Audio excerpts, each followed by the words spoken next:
Hi student. स्वागत है आपका फिर से हमारे टारगेट सक्सेसफुल एकेडमी में। आज हम छत्तीसगढ़ के इतिहास के बारे में जानेंगे। ठीक है। वंश के बारे में छत्तीसगढ़ इतिहास में सबसे पहले हम लोग देखेंगे आज वंश।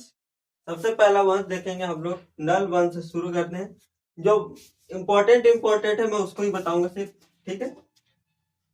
नल वंश कौन सा वंश? नल वंश के बारे में बताऊंगा। ठीक है।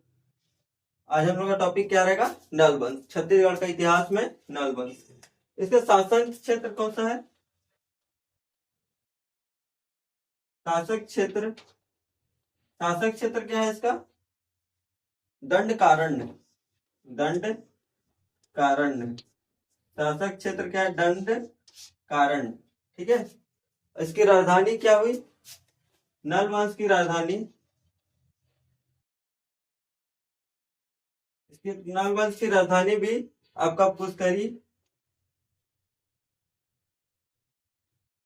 नल वंश की राजधानी पुष्करी और कोरापुट। कोरापुट। पुष्करी जो जो आपका पुष्करी और कोरापुट है, पुष्करी कहाँ पड़ता है? पुष्करी आपका पड़ता है भोपाल पटना में। भोपाल पटना को पहले, सॉरी, भोपाल पटनम का वर्तमान नाम अभी क्या है? भोपाल पटनम ही है। इसका पुराना नाम, प्राचीन नाम पुष्करी था। ठीक है। कोरापुट ओडिशा में है। कोरापुट ओडिशा में। इसका शासन काल देख लेते हैं।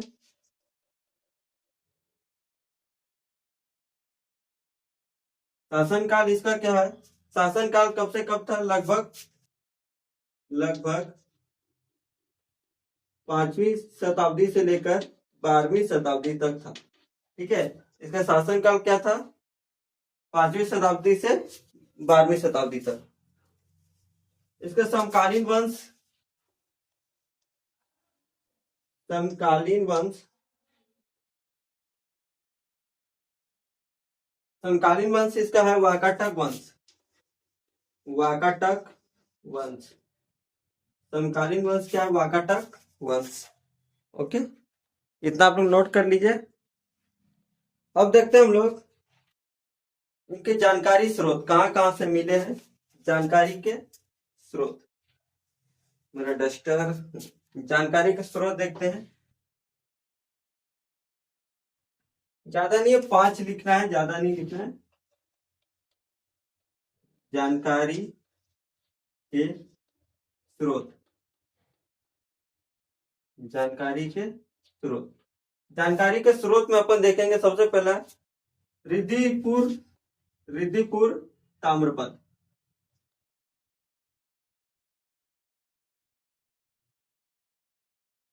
रिद्धिपुर ताम्रपत्र।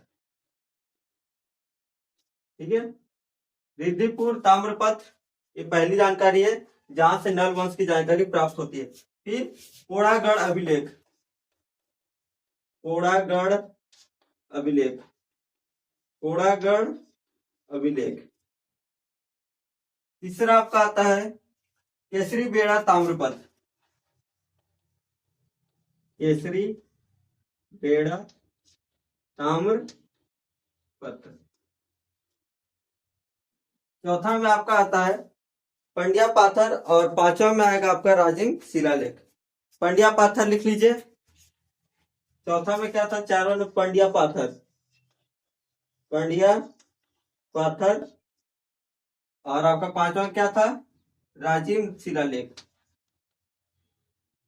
राजिम शिलालेख। ठीक है। अब हम लोग एक एक करके देखते हैं कहाँ कहाँ से मिला है। सबसे पहले हम लोग देखे हैं ऋषिदपुर ताम्रपत्र। ये आपका अरामती, कहाँ? अमरावती। अमरावती। रिद्धिपुर ताम्रपत्र कहाँ मिला? अमरावती से मिला है। पोषाणगढ़ अभिलेख, पोड़ागढ़ अभिलेख कहाँ है? जयपुर। जयपुर नहीं ना, राजधानी वो क्या बोलते हैं, राजस्थान की नहीं, जयपुर वाला। ठीक है। जयपुर ये कहाँ है? ओडिशा में। पोड़ागढ़ अभिलेख कहाँ से मिला है? जयपुर, ओडिशा। केसरी बेड़ा ताम्रपत्र आपका है ओडिशा, इसका भी लिख लीजिए, ओडिशा। ठीक है। पंड्या पाथर भी आपका ओडिशा। ठीक है। संभवतः भीमसेन, ओडिशा का कहा? भीमसेन। भीमसेन। सेन। राजिम शिलालेख आपका लिख लीजिए, राजिम शिलालेख छत्तीसगढ़ के राजिम लोचन, राजिम से लिया है, ठीक है, मिला है। बिलास तुंग। अच्छा, राजिम लोचन छत्तीसगढ़ का जो राजिम लोचन मंदिर है उसको किसने बनाया था? बिलास तुंग ने बनवाया था, ठीक है, आपको याद होना चाहिए। अब आइए देखते हैं इसके मुद्राएं। मुद्रा कौन कौन से है? मुद्रा मतलब आप लोग समझ गए होंगे, ठीक है, सिक्का।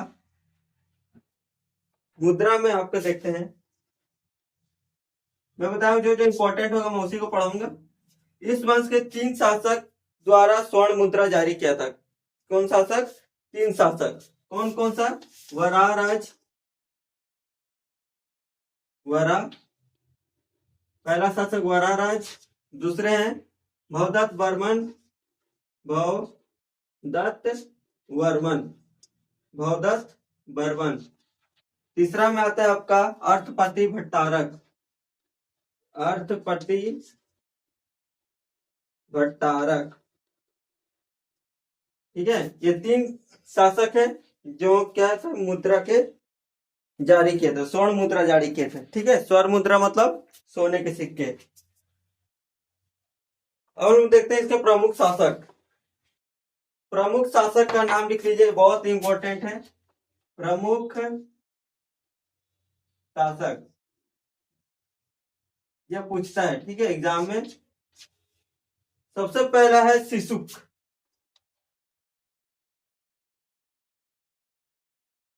शिशुक।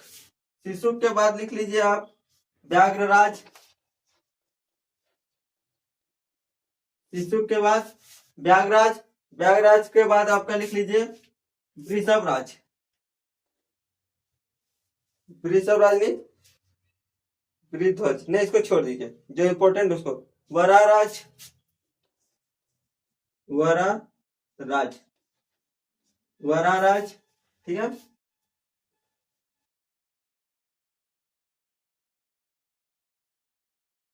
फिर आता है भवदत्त बर्मन, फिर क्या आता है? भवदत्त बर्मन, भवदत्त वर्मन। भवदत्त बर्मन के 2 पुत्र, भवदत्त बर्मन के 2 पुत्र लिख लीजिए। पहला भवदत्त बर्मन के 2 पुत्र अर्धपति भट्टारक और स्कंद वर्मन, अर्धपति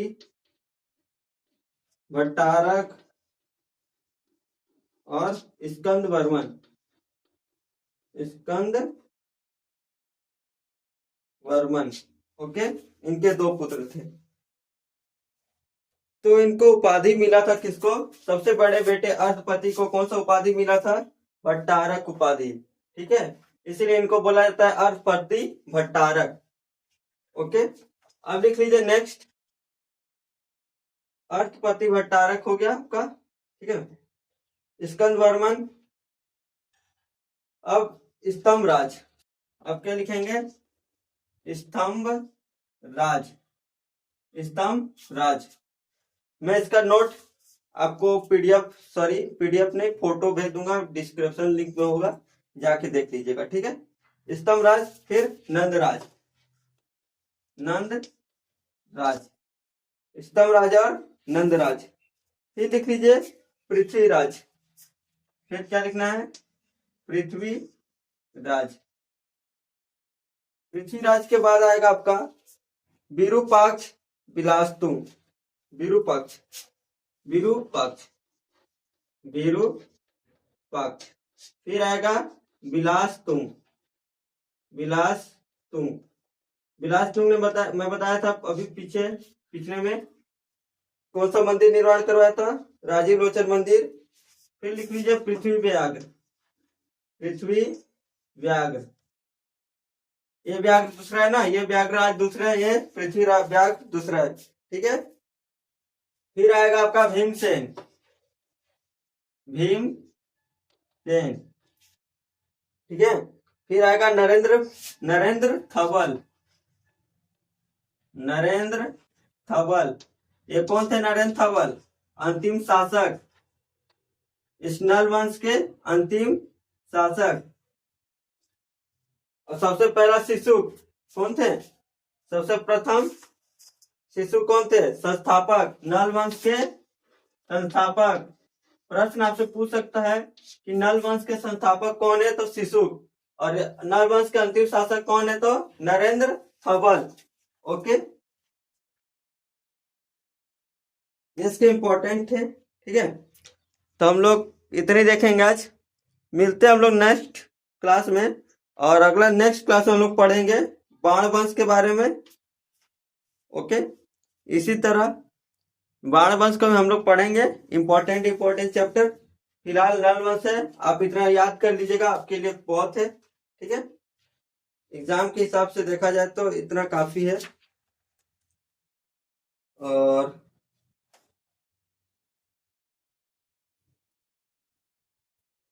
हाँ, इतना तो है, बाकी तो कुछ नहीं है, ठीक। तो चलिए ठीक है, मिलते हैं नेक्स्ट क्लास में।